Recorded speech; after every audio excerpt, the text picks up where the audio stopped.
முன்னொரு காலத்துல ஒரு ராஜா ஒருத்தர் இருந்தான். அவனுக்கு வேட்டையாடுறதுன்னா உயிர். பல உயிர்களை வேட்டையாடி இருக்கான். காட்டுக்கு போயிட்டு ஒரு கரடி அவன் கண்ணில் தென்படுறது. அம்பு எடுத்து விடுறான், ஜஸ்ட் மிஸ். கரடி உடனே அவனுக்கு ஒழுங்கு காட்டிட்டு அவன் முன்னால வந்து அவுத்து போட்டு நின்னு, உனக்கு சுடவே தெரியல, நீ ஊம்பு அப்படிங்கிறது. அவமானத்தோட அந்த ராஜா பெரிய கோபத்தோட திரும்ப நாடு திரும்பிடுறான். மறுநாள் காலையில அந்த கரடியை இப்ப எப்படியாவது நான் கொன்னே ஆகணும்னு சொல்லிட்டு காலையில ஒரு 5:30 மணிக்கெல்லாம் டிஃபனை கட்டிக்கிட்டு போயிடுறான். கரடி கக்கா போறதுக்காக அப்படி வருது. அம்பு எடுத்து விடுறான், அதே மாதிரி மிஸ் ஆயிடுது. என்ன ஒரு ஆனந்தம் கரண்டிக்கு! தகதகன்னு குதிச்சு ஓடி வந்து அவன் முன்னால பூளை காமிச்சது, ஊம்பிடா அப்படின்னு சொல்லிச்சு.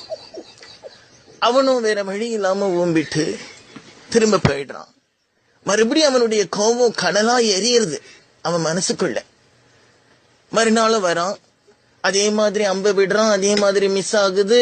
கரடி வருது, ஊம்பிடான்னு சொல்லுது, ஊம்பிடுறான். மறுநாள் இன்னைக்கு அந்த கரடியை கொன்னே ஆகணும் அப்படின்ற ஒரு நோக்கத்தோட அவன் வரான். அதே மாதிரி ஏமிங் பண்றான், அம்பு போறது, ஜஸ்ட் மிஸ், ஒரு நூல்ல மிஸ் ஆயிடுறது. கரடி வந்து நின்னுட்டு ஒரு வார்த்தை கேட்கறது அந்த ராஜாவை பார்த்து, நீ என்ன சுட வரியா இல்ல என் பூளை ஊம்ப வரியாடா?